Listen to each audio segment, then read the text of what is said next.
നമ്മുടെ എക്സാം ഒക്കെ അങ്ങനെ കഴിയും. ഈ 2 മാസം നമ്മൾ വീട്ടിൽ ഇരുന്ന് ബോറടിക്കും. പപ്പയും മമ്മിയും പറയുന്ന കേട്ടായിരുന്നല്ലോ നമ്മൾ ഈ പ്രാവശ്യം ടൂറിന് പോകുന്നുണ്ടെന്ന്. ഞാനും കേട്ടായിരുന്നു അങ്ങനെ പറയുന്നത്. കഴിഞ്ഞ പ്രാവശ്യം നമ്മൾ ഈ സമയത്ത് എവിടായിരുന്നു? നമ്മൾ കഴിഞ്ഞ വർഷം എക്സലീവ്സിൽ പോയപ്പോ നമ്മൾ അടിച്ചു പൊളിച്ചായിരുന്നെന്ന്.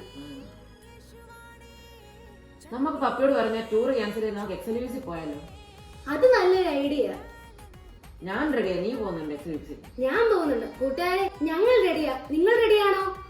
31 മാർച്ച് മുതൽ എക്സലീവ്സ് തുടങ്ങുന്നു. ഈ വർഷത്തെ theme my compass.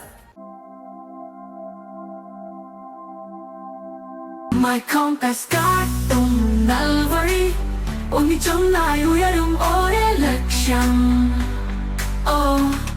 Oh, my compass